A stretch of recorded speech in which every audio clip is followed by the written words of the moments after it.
Hello, and welcome to another video.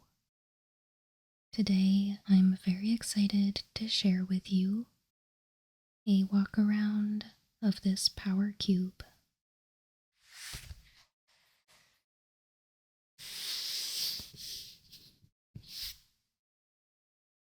This will serve as a reference for some upcoming videos I have in which I will be pulling packs and evaluating for a pack 1 pick 1 for those interested in seeing which types of strategies and individual cards are built into it.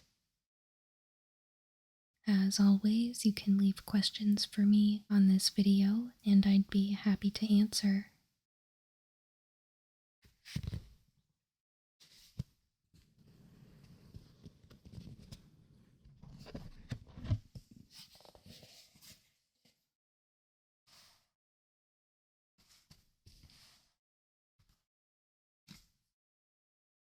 Alright, so to provide a little bit of background, it is a 360 card power cube, and it was constructed with input from our playgroup, who have a lot of experience drafting the Moto Power Cube, and a lot of their thoughts and opinions were taken into consideration when making decisions about what to include and not include in this cube.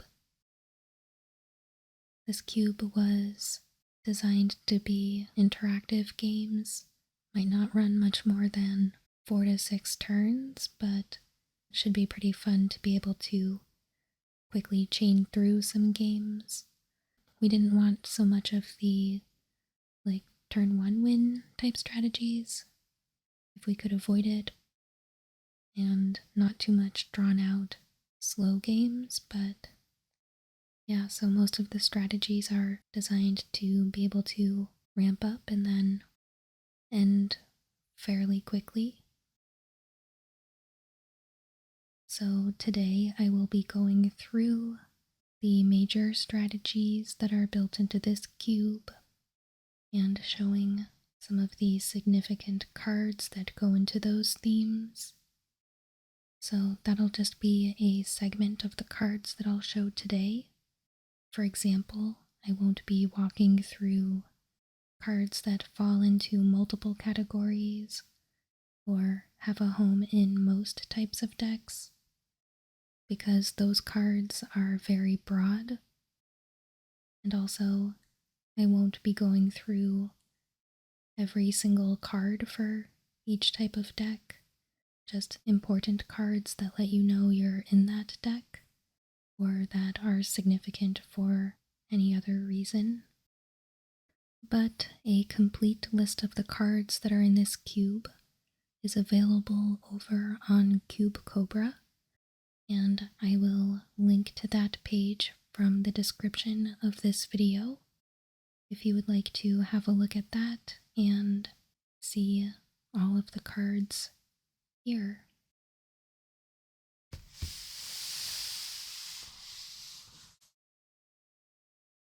So to kick this off, despite what I just said, these are a segment of card that I would just file under if you see it, you take it.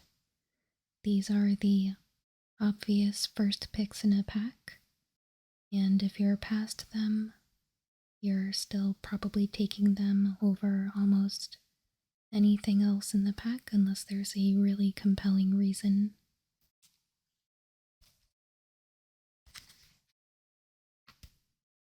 And I guess I will preface this segment with just a heads up that you will be seeing some proxies in this cube.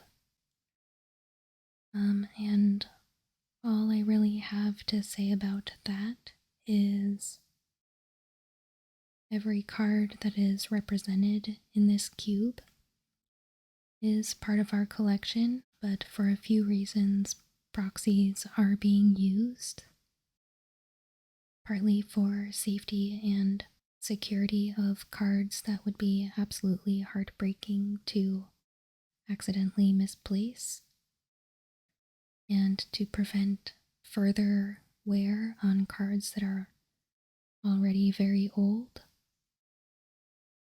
I really apologize if it is a disappointment that we won't be seeing real pieces of power today, but I do hope you understand the reasoning behind that.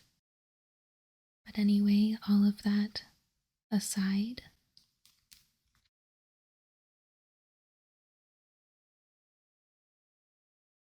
we have our Soul Ring, Mana Crypt, Mana Vault,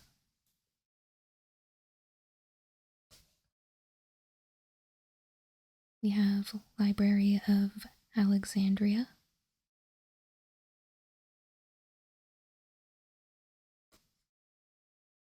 Gaia's Cradle,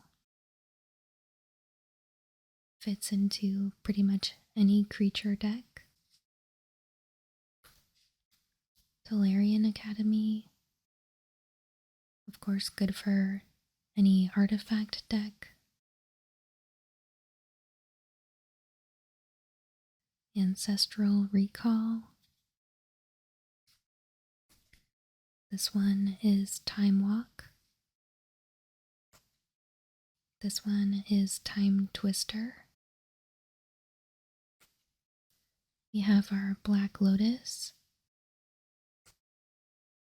Mox Pearl, Mox Sapphire, Mox Jet, Mox Emerald, and Mox Ruby. Everything's out of order.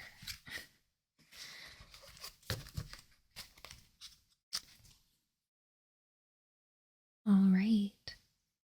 Next up, we have the only tribal creature deck represented in this cube, and that would be Elves.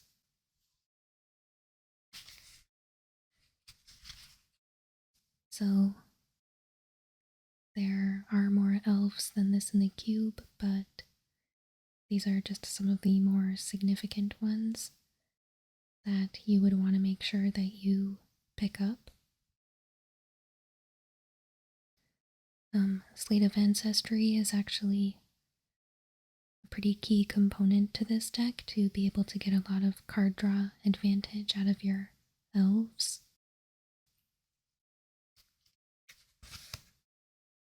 We have Heritage Druid,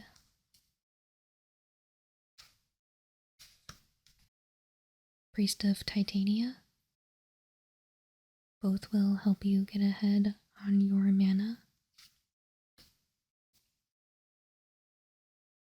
We have Azuri Renegade Leader, which will protect your elves and can hopefully help you close out a game with the Overrun ability.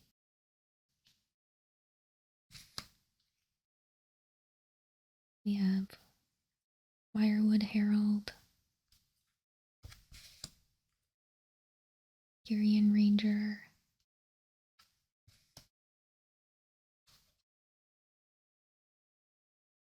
Nettle Sentinel, Wirewood Symbiote, Glimpse of Nature, also really important to be drawing through, Natural Order, a really key part of getting out your finishing card, right? Ideally, you just want to get rid of a small creature and then be able to bring in something giant, which there are a number of choices. But for example, we have Greater Hoof Behemoth, probably the most ideal option because you can really maximize all of your elves. Alright, and then to sort of carry on with the creature theme, we have our aggro cards. So cards that could go in a mono white or white paired with another color aggro deck. Thalia, Guardian of Thraben, disrupting non-creature spells. Thalia, Heretic Cathar, another first striker, again slowing down your opponent. Brimaz, just generating tons of creatures. Straight up aggro card within mono white or white paired with another color. We have Stoneforge Mystic.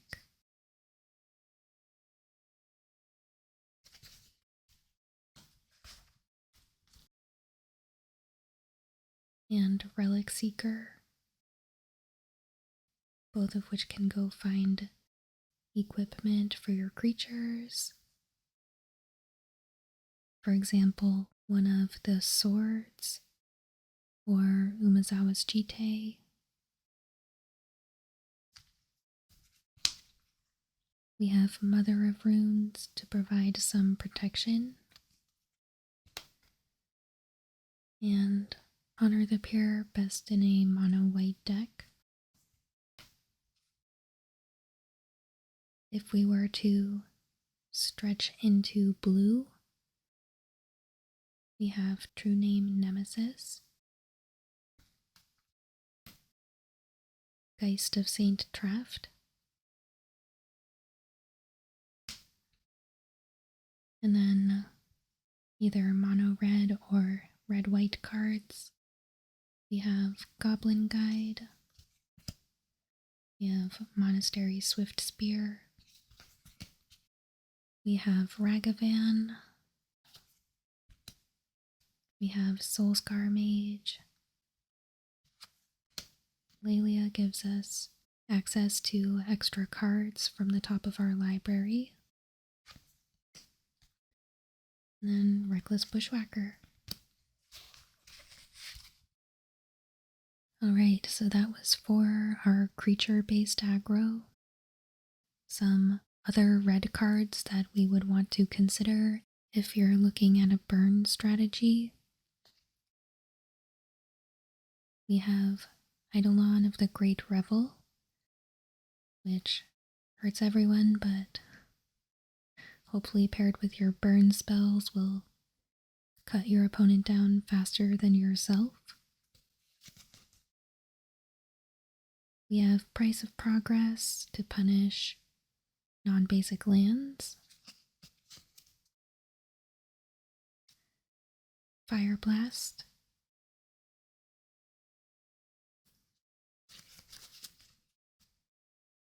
Flame Rift.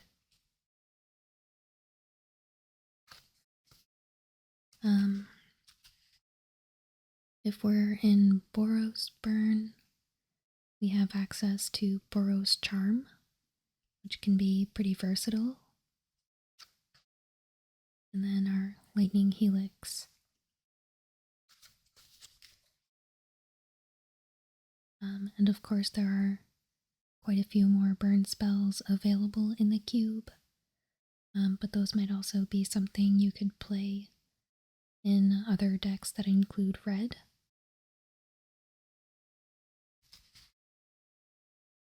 If you want something a little more along the lines of a blue-red cares about spells type deck, cards that would reward you for that type of strategy are Young Pyromancer,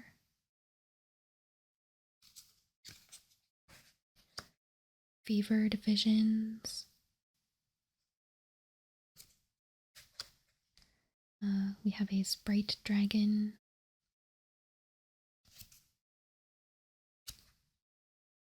and then Cryptic Serpent.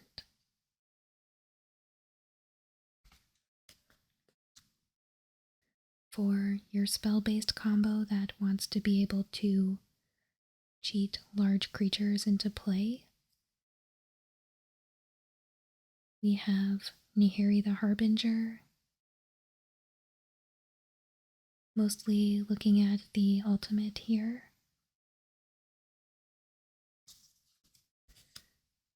We can do show and tell. We have sneak attack and through the breach.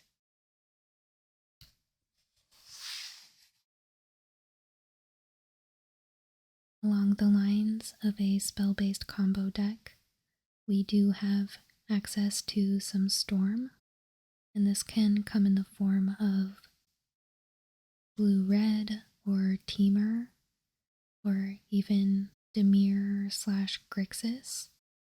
For that, we have Monomorphos. We have a number of rituals, including Desperate Ritual, Pyretic Ritual,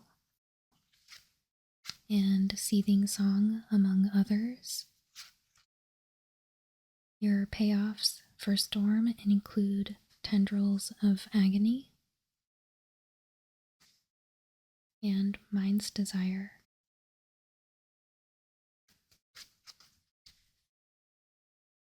Shifting gears a little bit into a more permanent-based combo shell, we have Palinchron, which you will want to pair with things that can double your mana, things like High Tide or Mana Flare, so that we can get infinite mana for a payoff like Comet Storm, or the other storm payoffs that we saw like Tendrils of Agony.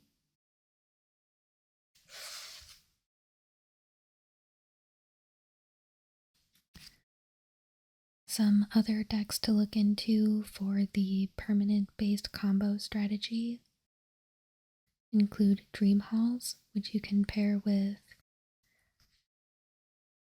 any of the large finishers.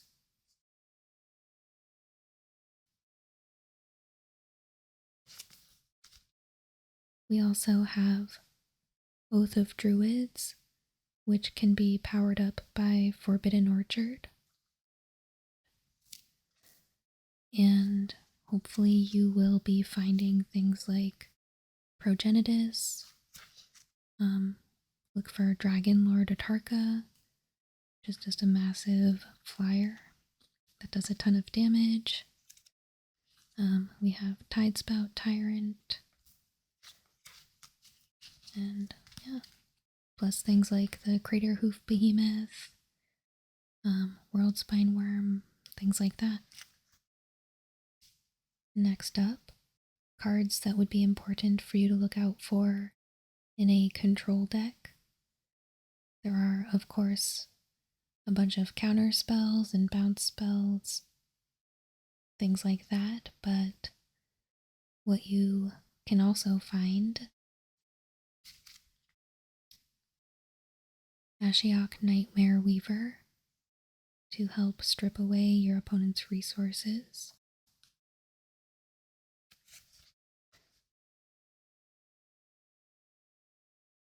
We have Dragonlord Silumgar for stealing creatures.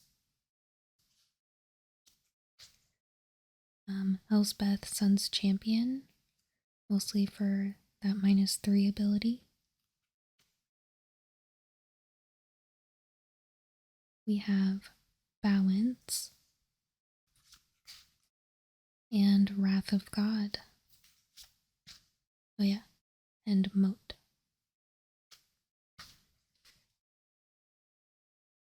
Alright. We also have some graveyard strategies to look at. First of which is Reanimator. So to start, we have some cards that you'll want for loading up your graveyard, like Sire of Insanity, Breakthrough, Bazaar of Baghdad,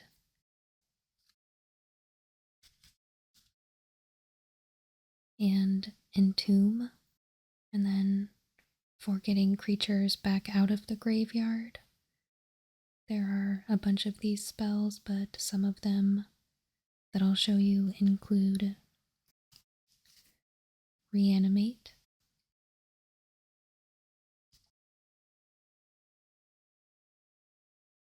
Exhume,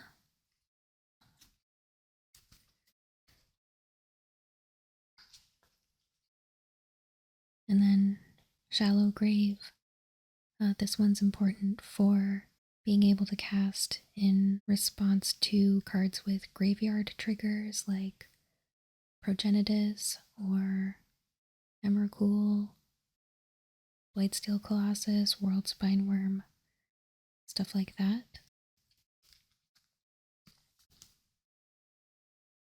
And then some of your good targets for reanimating are Gristlebrand,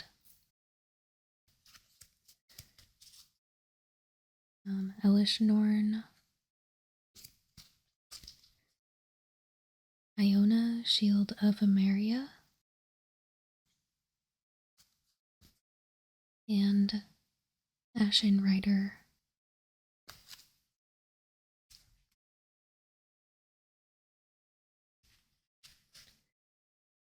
And then, still sort of under the graveyard category, we have not so much Reanimator, but more of a fair Abzan style deck that cares about cards in the graveyard or cards with abilities that we want to repeat by returning them back from the graveyard.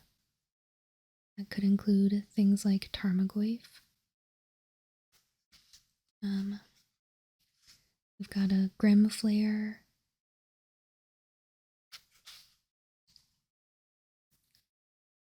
Siege Rhino. We have a Voice of Resurgence, and then Volrath's Stronghold, and a Pernicious Deed.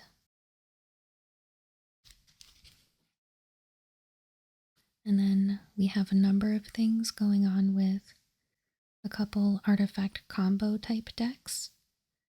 We have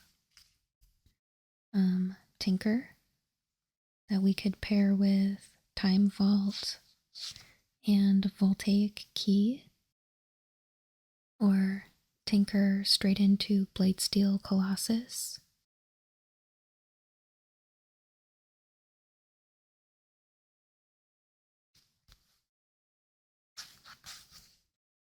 We also have Metalworker and Staff of Domination, which you can pair together and generate as much mana as you need and ramp into, again, Blightsteel Colossus, or another one of the colorless finishers that we have, like an Eldrazi or Ugin the Spirit Dragon. Maybe you could even Comet Storm or gain infinite life from the staff.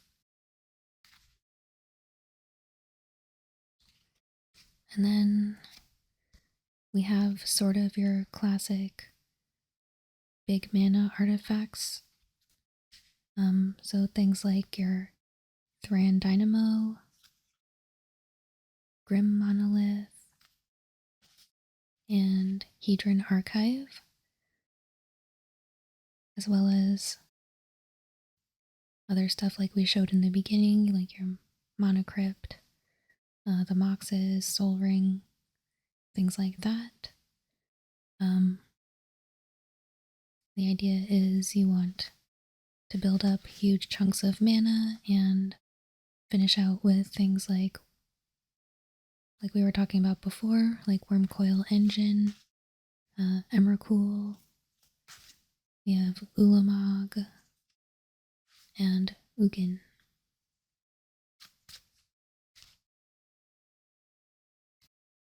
Another big mana deck to look at is big green mana.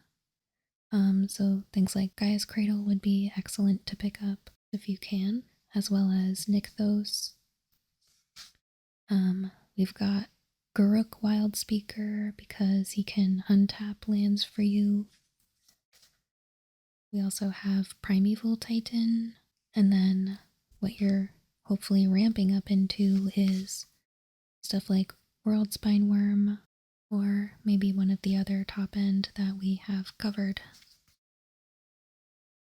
All right, and that is pretty much it, but there are two more things that I would like to touch on. This cube does include a couple silver border cards, so I will show those to you now. We have Crowstorm, which, although it is an unset card, it is a legit payoff for the Storm deck. So that is in here. We have a Cheaty Face, which is here just for laughs, but it's definitely here if someone wants to give it a go. And then, although it isn't actually silver bordered, we have Hidetsugu's Second Right, which is mostly just here for the memes, but if it does actually win you a game, then yeah, more power to you. The last thing that I will cover is a special card from Conspiracy that is for the drafting portion. We have a Lore Seeker. So this is a card that allows you to add a pack into the draft. And then you draft the entire pack with the table, so infuses some extra cards into the draft. But we do have a special pack that we use for this. And Lore Seeker's ability is a May ability, so whoever drafts this card can choose to add in the additional pack, or they can choose to leave it out and just have a 2-mana 2/2 artifact. And that is perfectly valid, but if they do choose to access these cards in the pack, it dials up the power level of the draft a bit and might sort of change the overall tone of the draft. There are some quite powerful cards that get added into the draft and can really enhance some of the strategies. Here is the curated pack that we would add in this situation. So we have things like Teferi Time Raveler. We've got Narset, Parter of Veils, Oko, Thief of Crowns. This is Karn, the Great Creator.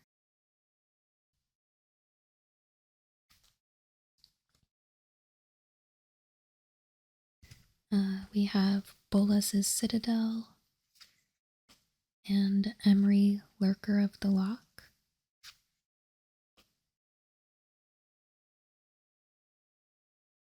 We also have Berkey. We have Wish, which is a little bit funny because it's a card that gives you your sideboard. And we have Uro.